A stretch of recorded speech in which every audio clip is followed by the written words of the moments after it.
ডিসেম্বরে ঢাকা মহানগর কমিটি, উত্তর এবং দক্ষিণের কমিটি, বাংলাদেশ জাতীয়তাবাদী দলের কমিটি গঠন করা হয়, আহ্বায়ক কমিটি, এবং 2রা অগাস্ট এই কমিটি গঠিত হওয়ার পরে বিএনপি চেয়ারপারসন প্রাইভেট সেক্রেটারি এ আব্দুল সত্তার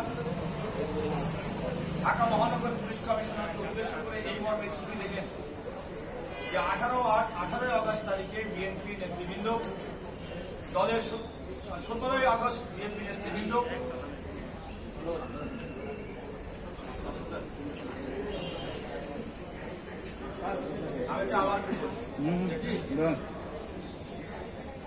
নবগঠিত বিএনপি ঢাকা মহানগরের উত্তর এবং দক্ষিণের নেতৃবৃন্দ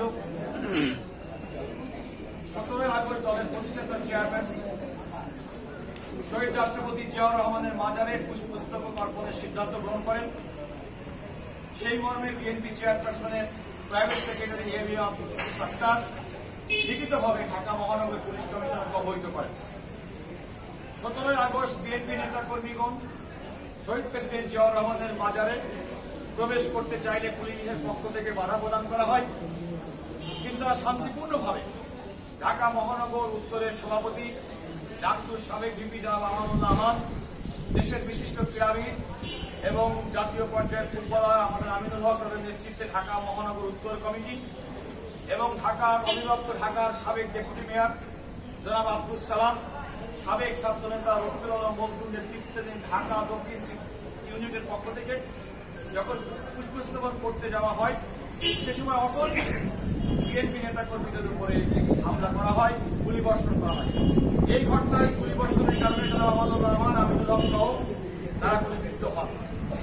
পরবর্তীতে নেতৃবৃন্দ পুলিশের এই নির্যাতনের মুখেও দলের প্রতিষ্ঠাতা চেয়ারপারসন শহীদ প্রেসিডেন্ট জিয়াউর রহমানের মাজারে হাজার হাজার নেতৃবৃন্দ পুষ্পস্তবক অর্পণ করে। দুর্ভাগ্যজনকভাবে তাৎক্ষণিকভাবে বিএনপির উপস্থিত 47 নেতাকর্মীকে গ্রেপ্তার করা হয়।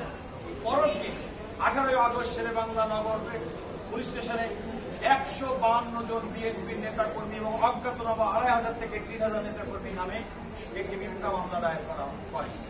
আমরা আজকে বিএনপি নেতৃবৃন্দের পক্ষে সুপ্রিম কোর্টের হাইকোর্ট বিভাগে আগাম জামিনের দরখাস্ত দিয়েছি এবং মাননীয় বিচারপতি জনাব হাবিবুল গনি এবং মাননীয় বিচারপতি মোহাম্মদ রিয়াজউদ্দিন খানের নেতৃত্বাধীন ডিভিশন বেঞ্চে শুনানি শেষে বিএনপি নেতৃবৃন্দকে আগামী 26শে সেপ্টেম্বর পর্যন্ত আগাম জামিন দিয়েছেন। এই 26শে সেপ্টেম্বর পর্যন্ত আগাম জামিনে থাকবেন।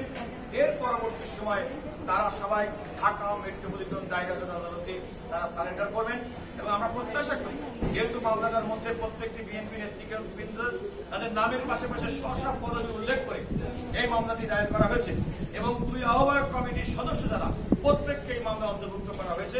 রাজনৈতিক বিবেচনায়, রাজনৈতিক মামলা বিবেচনায় তারা ইনশাআল্লাহ পরবর্তীতে এই জামিন অব্যাহত থাকবে।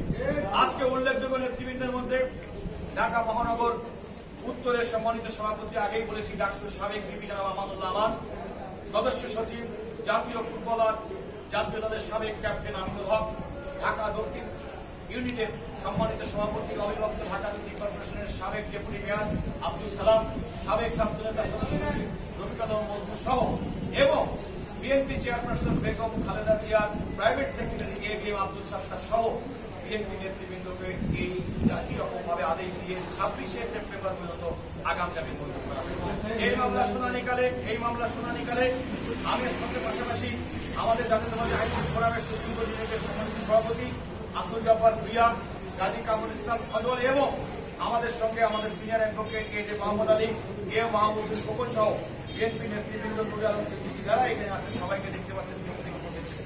আরেকটি যে মামলা, সেটা আমরা অ্যাপিয়ার করেছি, একজন জিজ্ঞাসা করেছিলেন, সেটা হচ্ছে রাজশাহী মেয়র। রাজশাহী মামলাতেও সেখানে আদালত একইভাবে 26শে সেপ্টেম্বর পর্যন্ত রাজশাহী বিএনপি নেতৃবৃন্দ এই আগাম জামিন মঞ্জুর করেছে। ওখানে ওই মামলা আগাম জামিন আজকে আমরা টোটাল 70 জনের আগাম জামিন আবেদন আমরা জামিন মঞ্জুর করতে সক্ষম হয়েছি। বাকি যারা আছেন পরবর্তীতে আমরা পর্যায়ক্রমে যাব। ওটা ছিল একটা রাজনৈতিক একটা বক্তৃতার মধ্যে তাদের বক্তব্য হচ্ছে, এখনকার পিপির বক্তব্য হচ্ছে যে এই বক্তব্যের মাধ্যমে তারা রাষ্ট্রদ্রোহ এবং দেশদ্রোহ বক্তব্য দিয়েছেন, সেই মর্মে একটা প্রসিকিউশন। সবাইকে ধন্যবাদ।